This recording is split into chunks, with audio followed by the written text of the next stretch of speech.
Muchas repercusiones ha tenido la noticia respecto de este asunto. La política exterior ha estado en el tapete en lo que tiene que ver con la región, porque finalmente el Mercosur decidió suspender a Venezuela del bloque regional. Esto obviamente ha traído muchas repercusiones. Para ponernos en contexto sobre este asunto es que recibimos a Nicolás González. Buenas noches, bienvenido Nicolás. ¿Qué tal? ¿Cómo te va, Rosario? Buenas noches para vos y para todos los televidentes. Exactamente esa suspensión de del Mercosur a Venezuela se da en la jornada anterior en San Pablo, donde estaba prevista la reunión de cancilleres de los miembros, digamos, que presiden el bloque regional. Estamos hablando aquí de Brasil, de Argentina. Brasil además cuenta ahora con la presidencia pro tempore, Paraguay y Uruguay. Fue una reunión muy breve, muy corta. ¿Por qué? Porque, bueno, la intención de aplicar la Carta Democrática con Venezuela, suspenderla por segunda vez ahora, en menos de un año, del Mercosur, se da ya en un contexto casi que unánime. De hecho, las reuniones previas que se habían manejado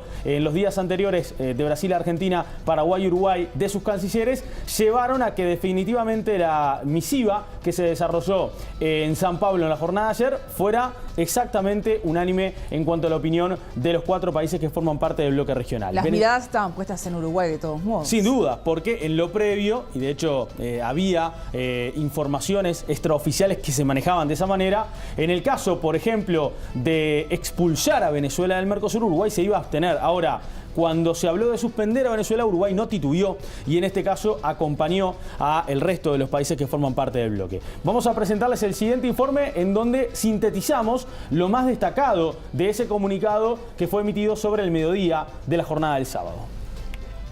La suspensión de Venezuela fue aplicada en función de las acciones del gobierno de Nicolás Maduro y es un llamado para el inmediato inicio de un proceso de transición política y restauración del orden democrático, dice el comunicado suscrito tras una reunión de los cancilleres de los 4 países en San Pablo. Esta es la segunda vez que el Mercosur, fundado en 1991, aplica esa cláusula suscrita en 1998 en Ushuaia, en Argentina, y ratificada y ampliada en 2011, que estipula que la plena vigencia de las instituciones democráticas es condición esencial para la integración regional. En la práctica, la decisión cambia poco y nada la situación de Venezuela en el grupo, ya que el país caribeño se encuentra suspendido del Mercosur desde diciembre del 2016 por incumplir obligaciones comerciales con las que se comprometió cuando se incorporó al bloque en el año 2012. El único precedente del protocolo de Ushuaia se aplicó en ese año contra Paraguay tras la destitución del presidente Fernando Lugo. La Cancillería brasileña había informado sobre el encuentro en una nota divulgada el viernes, en la que explicó que la reunión de ministros daría seguimiento a unas citas similares ocurridas en los últimos meses en Argentina, en las cuales fue constatada la ruptura del orden democrático en Venezuela. El comunicado agregó que tras esta contratación el gobierno venezolano fue invitado a una serie de consultas en el marco del protocolo de Ushuaia que estableció la cláusula democrática, lo cual fue ignorado por las autoridades de ese país. En ese contexto, los cancilleres se evaluaron la ausencia de medidas concretas para la retomada de la normalidad democrática por parte del gobierno venezolano, su recusa a participar en consultas y el agravamiento de la situación.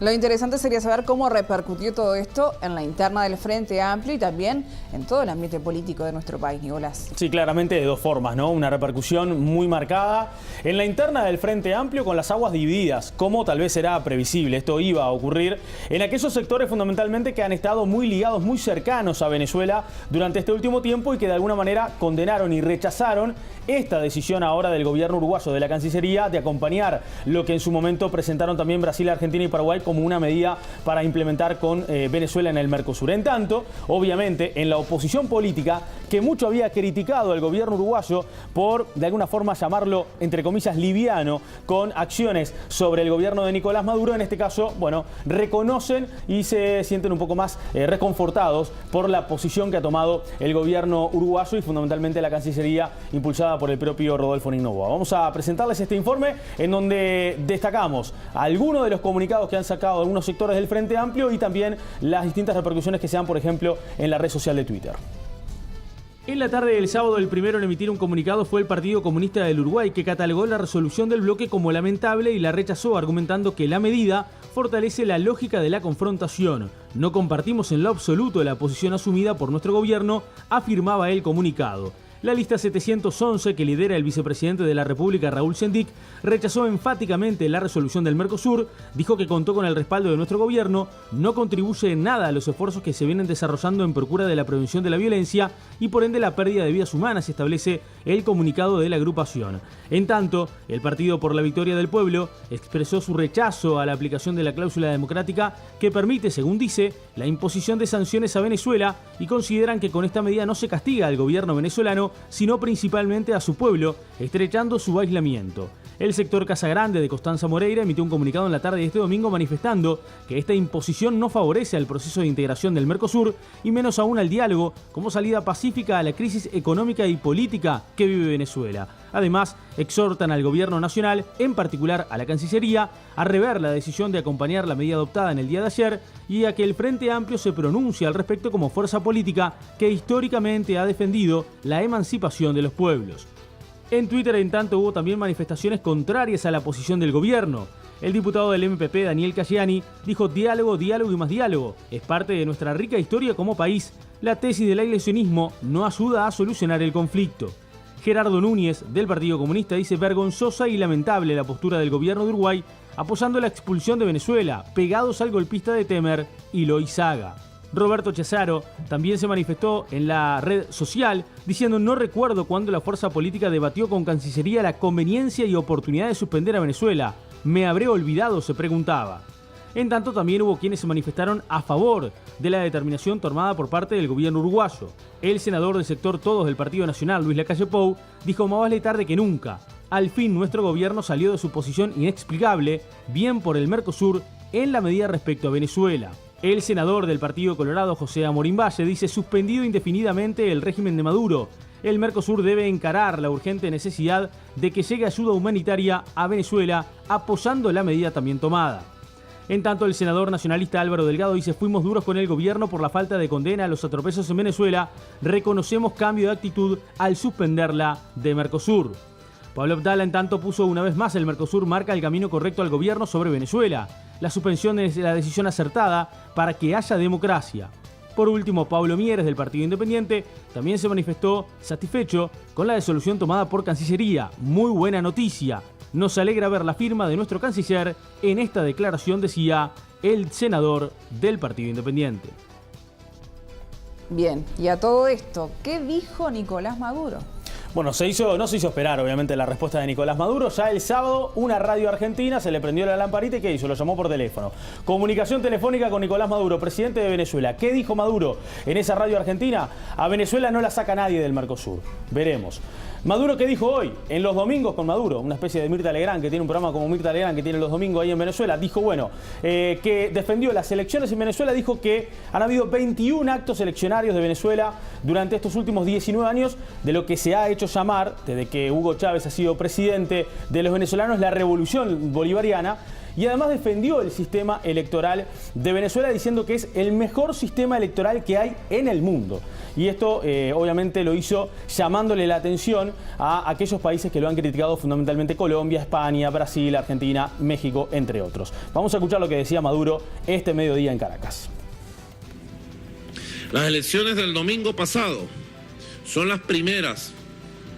En estos años de revolución hemos hecho 21 elecciones. Atención, yo quiero que me escuchen bien, sobre todo los medios de comunicación que manipulan a nivel mundial la realidad democrática de Venezuela. No hay ningún país de América Latina, ni México, ni Colombia, ni Perú, ni Chile, ni Argentina, y Brasil, que tenga una vida democrática como la nuestra. Si nos buscan por elecciones, les ganamos por 20 cuerpos la carrera. Si nos buscan por elecciones, les ganamos por 20 cuerpos. Nosotros hemos hecho en 18 años de revolución 21 elecciones. 21 elecciones. Entre ellas, 5 elecciones o 6 elecciones presidenciales. 3, 4 referéndum consultivos. 4 o 5 elecciones de gobernadores, elecciones de alcalde, elecciones de Asamblea Nacional, elecciones de todo tipo. El sistema electoral más completo, perfecto del mundo, donde se hace auditoría previa, pero varias auditorías, de todos los sistemas, del software, de la logística, de todo. Se hace auditoría en tiempo real. Mientras uno está votando, están haciendo auditoría. Y cuando cierra el proceso, se hace auditoría del... Escuche bien usted, compatriota de Colombia que me escucha, compatriota de España. Esto no se hace ni en Colombia, ni en México, ni en España, ni en Argentina, ni en Brasil, solo en Venezuela. Se hace auditoría en caliente. Apenas se cierran las mesas, al 54% de las mesas electorales del país. Y ustedes saben cuál fue el resultado del 54% de la auditoría posterior en caliente. ¿Cuál fue el resultado? Que el proceso electoral fue 100% transparente, 100% confiable, como siempre. Bien, vamos a repasar ahora otras repercusiones en este fin de semana de lo que ha sido la instalación de la Asamblea Nacional Constituyente. Fue instalada el viernes, comenzó a funcionar el sábado. ¿Cuáles fueron una de las primeras medidas que tomó la Asamblea Nacional Constituyente? Destituir a la fiscal general que estaba en contra del gobierno de Nicolás Maduro. Bueno, esto generó repudio en fiscales de la región, por ejemplo, los que forman parte del Mercosur. Que están deteniendo arbitrariamente a las personas, no solamente que los procesan por justicia militar, sino que ahora no dejan entrar a la fiscal general a la sede principal. Yo denuncio ante la comunidad internacional y nacional lo que está ocurriendo en este momento. ¿Tú temes por tu puesto? Por mi puesto. No, yo temo por el país. Temo por la seguridad de los venezolanos. ¿Viste cómo me atropellaron? Casi me golpean. ¿Qué va a hacer ahora la fiscal general una vez que ha sido suspendida del cargo y en medio de este proceso para refundar la República? ¿Qué va a hacer? Seguir luchando por la libertad y la democracia de Venezuela. Seguir luchando al frente de lograr las conquistas de los derechos humanos. Lograr el rescate de la libertad, porque este país se perdió la libertad. ¿Y eso cómo es posible si la legalidad la han tocado? ¿Cómo es posible esa lucha? Veremos cómo lo hacemos, pero seguiré aquí. Ante esta situación, los procuradores generales y fiscales generales de los estados partes y asociados del Mercosur emitieron un comunicado en el que manifestaron su repudio vehemente a la destitución de la fiscal general de Venezuela y piden a la comunidad internacional la adopción de medidas inmediatas para promover la recomposición del orden constitucional en la República Bolivariana de Venezuela y garantizar seguridad, libertad e integridad física de fiscales, jueces y funcionarios del sistema de justicia de ese país. En el mismo firmaron el fiscal de Brasil, Argentina, Paraguay, Chile, Perú y lo hizo también el fiscal de corte y procurador general de la Nación uruguayo Jorge Díaz Almeida. Bien, otra repercusión que también ocurrió en estas últimas horas, en la noche del sábado, finalmente el régimen de Nicolás Maduro devolvió a la prisión domiciliaria a Leopoldo López, hecho que no había ocurrido a lo largo de la última semana cuando Antonio Ledesma, el ex alcalde de Caracas, había regresado precisamente a su domicilio para continuar con la prisión domiciliaria y Leopoldo López había continuado en la cárcel de Ramo Verde. Bueno, lo devolvieron, está ahora en la prisión domiciliaria de su hogar, precisamente el opositor Leopoldo López. Y otra cosa que ocurrió hace muy poco, nada más, unas horas en Venezuela, esto fue en realidad en la ciudad de Valencia, que está al oeste de la capital Caracas. Un grupo de rebeldes militares contra el régimen de Nicolás Maduro intentaron tomar un cuartel militar. Fueron reprimidos, hubo algunos muertos y algunos heridos también en este hecho que ocurrió hace nada más algunas horas de este domingo en el país caribeño. La granja en el municipio de Al menos un militar rebelde muerto y un herido grave en el asalto al cuartel venezolano insurrecto. El ejército venezolano sofocó la rebelión militar producida este domingo en el cuartel de la Brigada 41 de blindados del batallón Paracamay.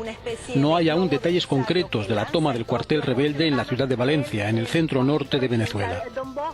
La sublevación se produjo este domingo por la mañana. Fue dada a conocer a través de este vídeo en el que un grupo de unos 20 hombres uniformados y con armas largas acompañan a un portavoz identificado como capitán Juan Caguaripano, comandante de la operación David Carabobo.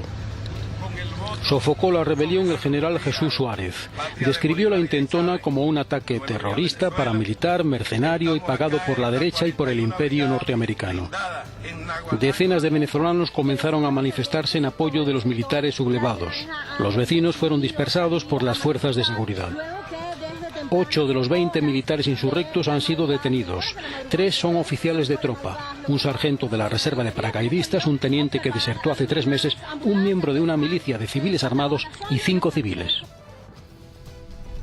Agradecemos a Nicolás el desarrollo de esta información que sin dudas ha sido una de las que ha acaparado la atención durante este fin de semana. Otra de las noticias que también ha estado en portada tiene que ver con la mesa política del Frente Amplio que sesionó este sábado en Buenos Aires y no se definió allí la fecha del próximo plenario nacional para la resolución del tema del vicepresidente de la República, Raúl Sendic, que no estuvo este tema en la agenda del encuentro. El tema Sendic no estaba en el orden del día, no estuvo presente en la jornada de ayer, no estaba en los papeles y en la convocatoria. No se mencionó nada. No. Allí se hizo en el informe político que hace el presidente cada vez que inicia una mesa política. Llamó a la unidad, al trabajo en conjunto y a generar instancias de comunicación, de intercambio y de preparación el próximo plenario nacional a los efectos de llegar a él con todas las garantías y con la mayor información posible, de la forma más tranquila, transparente y de conformidad con todos. ¿Plenario del Frente Amplio, se tiene una fecha ya? No, todavía no. Esto, insisto, es en materia de lo que se está trabajando hoy entre los grupos que están intercambiando y construyendo las condiciones para que ese plenario se desarrolle con las mejores condiciones posibles. Bien, tema Mercosur, ¿hablaron algo o tenés tú alguna opinión personal? La noticia del voto de la cláusula democrática de Mercosur nos llegó mientras estábamos reunidos allí, por lo que no hubo tiempo físico como para poder trabajar esto. Tenemos el resultado de la votación, pero no tenemos los fundamentos, las discusiones y cuáles fueron los argumentos que alentaron a nuestro país o a nuestro gobierno a firmarlo. Por lo tanto, la mesa política del Frente Amplio se da una semana de tiempo para poder conversar con los compañeros del Poder Ejecutivo y que juntar toda la información posible a los efectos de poder llegar a una conclusión con todos los datos que esto requiere. Por su parte, la Convención Nacional del Partido Nacional condenó la violencia, la violación de los derechos humanos y la elección de la Asamblea Constituyente en Venezuela. El directorio del Partido Nacional y la mesa de la Convención Nacional se reunieron este sábado en el departamento de Durazno. En la misma se discutieron varios temas de actualidad, como la polémica generada por la guía de educación sexual en primaria, la política exterior del gobierno y el presidente del directorio, Luis Alberto Heber, realizó un informe de lo actuado por el directorio del Partido Nacional durante este año. Además, se emitió una declaración sobre la situación de Venezuela, en donde se condenó la violencia, la violación de los derechos humanos, la prisión de líderes opositores al régimen chavista y la fraudulenta elección de la Asamblea Constituyente. Asimismo, el Partido Nacional exigió al gobierno uruguayo que retome el camino de la dignidad de la política exterior en materia de derechos humanos, respeto de la soberanía popular y la democracia.